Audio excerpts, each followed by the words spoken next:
Mr. Igoe, thank you so much for your time today. No, thank you. Thank you. Honored to join you. I'm just going to ask you a couple of rapid fire questions. Sure. What three words come to mind when you think of the word extrovert? Talkative,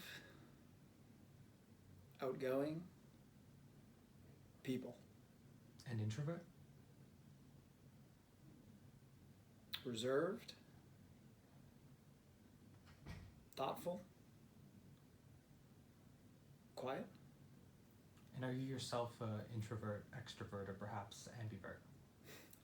If I had to answer one of those three, I would say ambivert, although I think most people would describe me as extrovert. Do you think you have always been extroverted? Has that kind of changed throughout your life? I think I've always been extroverted, as a kid in particular. I think maybe as I've gotten older, I've become a bit more introverted, but so that's why I would say I'm somewhere in between. What would you say your definition of an introvert is? Yeah, I've never really thought about my own personal definition before. I guess I would think, someone who is more inclined to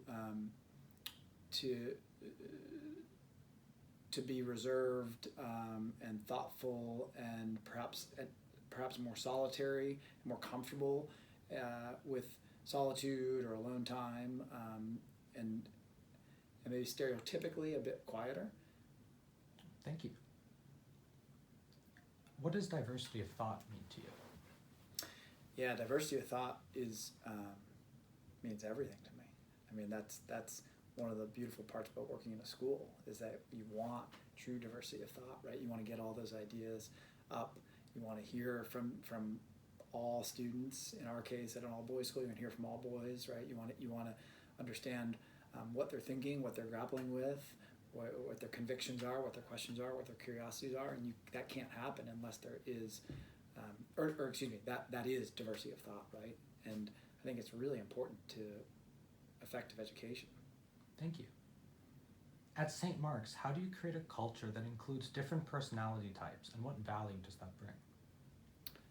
Yeah, we try really hard to create a culture, and I think we're effective in this pursuit of high expectations, but consistent expectations, right? And so we filter everything through the lens of mission and values, right? And then from our mission and our values as the foundation, what are the expectations? What are the expectations academically? What are the expectations, our extracurriculars, our athletics, our conduct, our social behavior, right? And so all boys, regardless of their personality type or their interests or passions or likes, are expected to meet those expectations.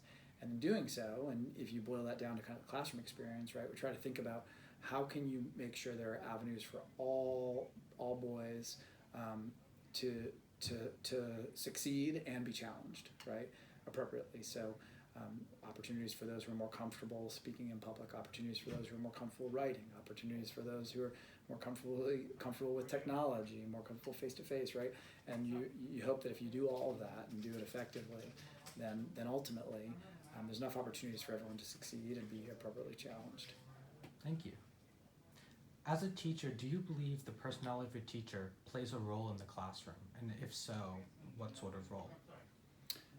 The personality of the teacher? Mm-hmm. I do. I think the personality of the teacher, and I don't know if I would use the word personality, but to answer your question, yes. And I think, as we've talked about a little bit, schools are all about people.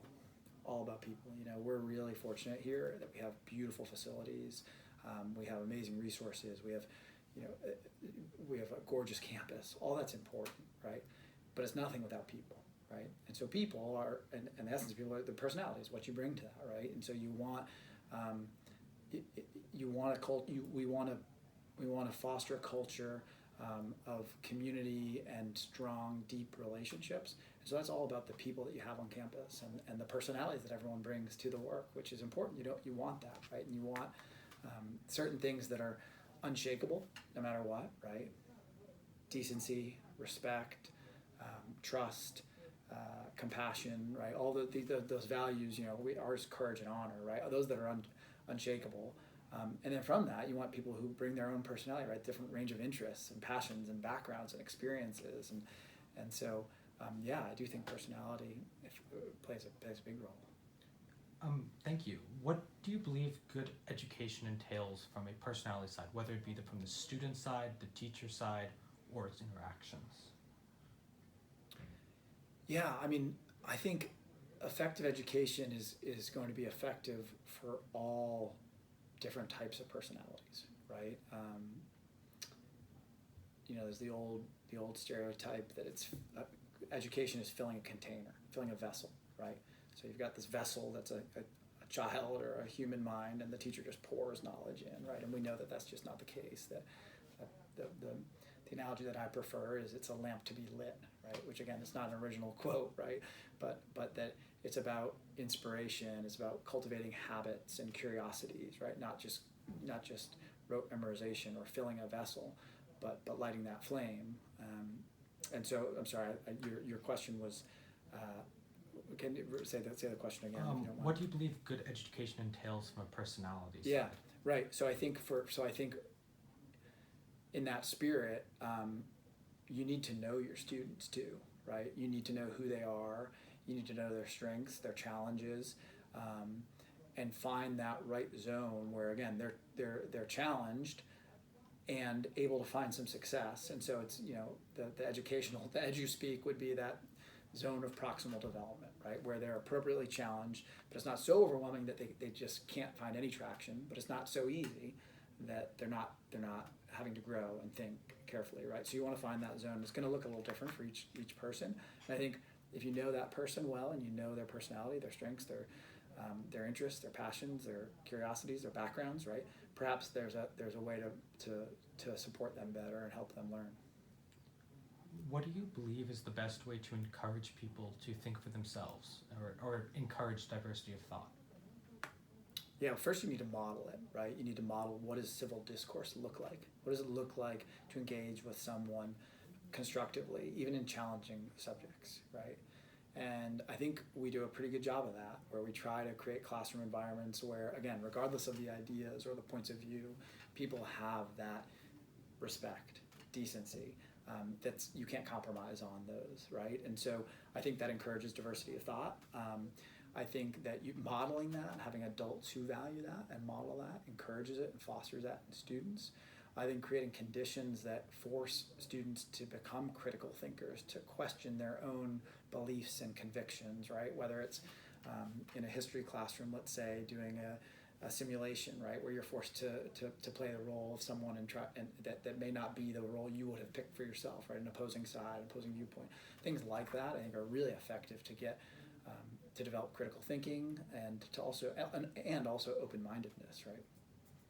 Thank you so much for your time, Mr. Igoe. No, thank you, Zubin. This is great, and really appreciate you asking me to speak with you.